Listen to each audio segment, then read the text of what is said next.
PTI کا المیہ رہا ہے کہ انہوں نے انتشاری بہتان تراشی گالم گلوچ اوئے توئے والی سیاست کا آغاز کیا. اس کا خمیازہ ہماری یوتھ نے بھگتا. ہماری یوتھ کو انہوں نے مس گائیڈ کیا اور کچھ بچے مس گائیڈ ہونے کا خمیازہ کچھ جیلوں میں بند ہے, کچھ کیسز کو فیس کر رہے ہیں. ہمیں یہ چیزیں اچھی نہیں لگ رہی. مجھے اس وجہ سے بھی اریسٹ کر لیا جاتا تھا کیونکہ میں یہ نعرہ لگاتی ہوتی تھی کہ قدم بڑھاؤ مریم نواز, ہم آپ کے ساتھ ہیں, چاروں صوبوں کی آواز مریم نواز.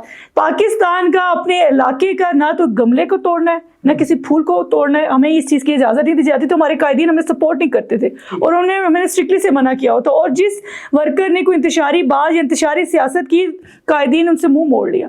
ہمارے لیڈران نے ہمیں ایسے سپورٹ نہیں کیا کہ آئیں پاکستان کو جلائیں گرائیں, اداروں کو جلا دو گرا دو. یہ واٹ از دس؟ کیا سیاست اس چیز کا نام ہے؟ سیاست جو ہے عبادت کا نام ہے.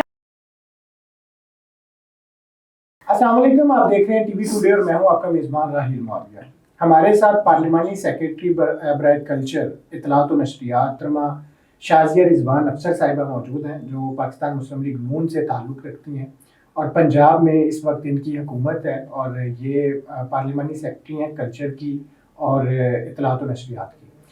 ہم ان سے ملکی سیاسی صورتحال پہ بات کریں گے, ان کی پرسنالٹی, خود یہ کہاں سے ہیں, کیا کرتی ہیں, کیسی آئی ہیں, ان کی اتنی سی وی اسٹرانگ کیسے ہے کہ یہ آتے ہی جو ہے نا وہ پارلیمانی سیکرٹری بھی بن گئی ہیں, اس پہ بھی بات کریں گے.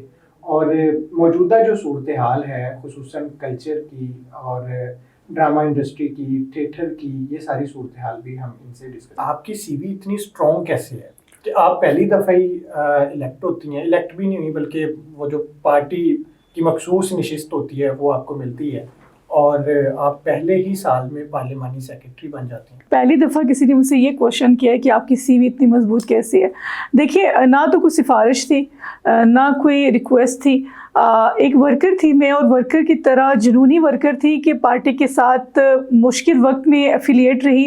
2016 کے بعد جب پارٹی پہ بہت زیادہ مشکل وقت آیا تو میں ساتھ تھی, اور میں بلدیاتی الیکشن میں نے کانٹیسٹ کیا اور میں راولپنڈی میٹروپولیٹن کی ممبر بنی, اور الیکشن کے بعد پارٹی پہ کرائسس کا وقت آیا تو میں وہ ورکر تھی واحد جو کہتی ہے مجھے بڑا فخر محسوس ہوتا ہے کہ چاہے وہ گلگت تھا, چاہے اسکردو تھا, چاہے کراچی تھا, چاہے بلوچستان تھا, چاہے KPK کا کوئی علاقہ تھا, چاہے پورے پنجاب کا کوئی علاقہ تھا, میں اپنے قائدین میاں محمد نواز شریف صاحب کے ساتھ, اپنی قائد مریم نواز شریف صاحبہ کے ساتھ سیسا پلائی دیوار کی طرح کھڑی رہی اور ہر جگہ ان کے ساتھ موجود تھی اور اپنی محبت کا احساس ان کو دلایا. اس کے بعد راولپنڈی میں ایز اے مدر ونگ صدر ہونے کی, خواتین ونگ کی صدر تھی, اور خواتین کی ونگ کی صدر ہونے کے ناطے میرے پاس خواتین کی سب سے بڑی ٹیم تھی کہ جب مجھے قائدین نے جو ٹاسک دیا میں اپنی ٹیم کے ساتھ وہاں پہ پہنچی, چاہے وہ کوئی پروٹیسٹ تھا, چاہے وہ کوئی اظہار یکجہتی تھی, کوئی بھی ایسا جلسہ تھا, چاہے کوئی میٹنگ تھی, میں وہاں پہ موجود تھی.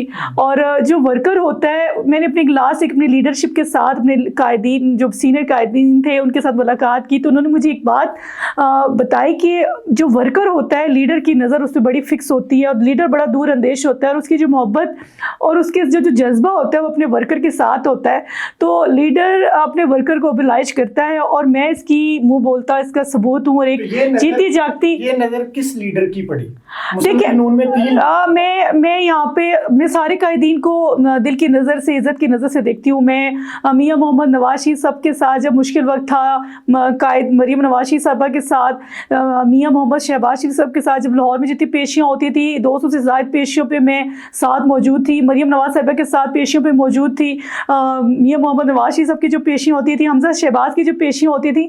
کتنا مشکل ٹائم تھا میرا, کبھی میں لاہور, کبھی پنڈی, کبھی پنجاب کی کسی جلسوں پہ, کبھی PDM کے جلسوں پہ, کبھی میٹنگز میں, کبھی اپنے ایریا میں پروٹیسٹ میں, کبھی خواتین کی تنظیم سازی میں.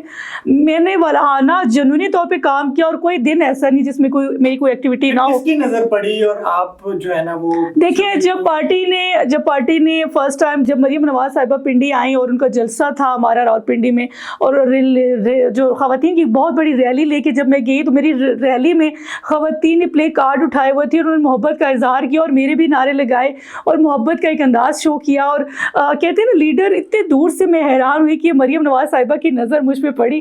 اور اگلے دن جب ہماری تنظیم سازی کی ایک میٹنگ تھی تو جب سب نے انٹرویوز دیے تو میں بھی کھڑی ہو کے جب میں کچھ کہنے لگی تو مریم نواز صاحبہ کی بات مجھے یاد ہے کہ جب وہ آئی تو انہوں نے سب سے پہلے میرے شولڈر پہ مجھے تھپکی دی اور انہوں نے کہا بیٹے میں کل آپ کا جذبہ دیکھ رہی تھی.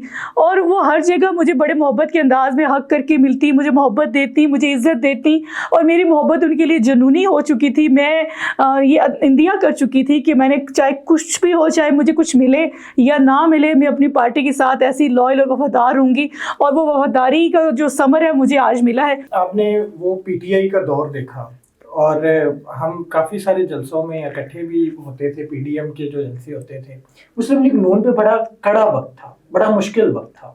اور آپ ابھی جو آپ نے پوری ڈیٹیل سے بتایا کہ کیسے کیسے مقدمات کا سامنا کرنا پڑتا تھا اور پھر آپ کے لیے کتنی وہ تکلیف دہ بات تھی, آج اسی کا شکار پاکستان تحریک انصاف ہے.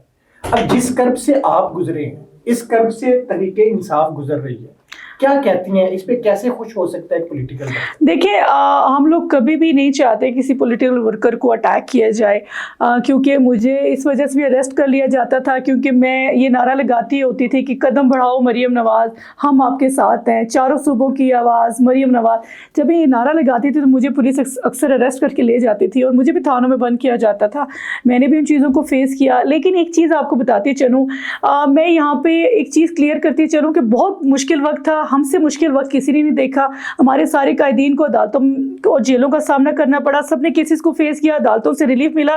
ہم لوگوں نے عدالتوں کو فیس کیا اور ہمیں یہ ٹارگٹ اور بتایا جاتا تھا کہ آپ لوگوں نے چاہے جلسوں پہ آنا ہے, چاہے پروٹیسٹ پہ آنا ہے, چاہے میٹنگ میں آنا ہے. پاکستان کا اپنے علاقے کا نہ تو گملے کو توڑنا ہے نہ کسی پھول کو توڑنا ہے, ہمیں اس چیز کی اجازت نہیں دی جاتی. تو ہمارے قائدین ہمیں سپورٹ نہیں کرتے تھے اور انہوں نے ہمیں اسٹرکٹلی سے منع کیا ہوتا. اور جس ورکر نے کوئی انتشاری بات یا انتشاری سیاست کی, قائدین ان سے منہ موڑ لیا. ہمارے لیڈران نے ہمیں ایسے سپورٹ نہیں کیا. پی ٹی آئی کا المیہ رہا ہے کہ انہوں نے انتشاری, بہتان تراشی, گالم گلوچ, اوئے توئے والی سیاست کا آغاز کیا. اس کا خمیازہ ہماری یوتھ نے بھگتا. ہماری یوتھ کو انہوں نے مس گائیڈ کیا اور کچھ بچے مس گائیڈ ہونے کا خمیازہ, کچھ جیلوں میں بند ہے, کچھ کیسز کو فیس کر رہے ہیں. ہمیں یہ چیزیں اچھی نہیں لگ رہی. ایز اے ورکر, جس طرح میں اپنے قائدین کے ساتھ محبت رکھتی ہوں, ہو سکتا ہے وہ بھی اپنے قائدین سے محبت رکھتے ہوں, جذبہ رکھتے ہوں, لیکن وہ جو استعمال کیا گیا ہے کہ آئیں پاکستان کو جلائیں, گرائیں, اداروں کو جلا دو, گرا دو, یہ واٹ از دس؟ کیا سیاست اس چیز کا نام ہے؟ سیاست جو ہے عبادت کا نام ہے. آج حکومت میں شامل ہونے کے ساتھ ساتھ ایک جذبہ رکھتے ہیں ہم لوگ. ہم چاہتے ہیں, میں ایز اے پولیٹیکل ورکر یہ بتانا چاہتی ہوں کہ میرے اندر ایک جذبہ یہ ہے کہ میں یہ جو 4 سال کے دور حکومت میں کچھ ایسا کر جاؤں کہ اپنے نام اور پہچان چھوڑ جاؤں. میں کچھ اچھا کرنا چاہتی ہوں اپنے ڈپارٹمنٹ کے حوالے سے, کچھ سوچ رہی ہوں, کچھ پلان کر رہی ہوں. یہی سوچ اور یہی ویژن میری پارٹی کے لیڈران کا ہے, یہی vision C M Punjab Maryam Nawaz Sharif صاحبہ کا ہے. وہ عوام کے لیے ایک اچھا سوچنا چاہتی ہیں اور عوام کے لیے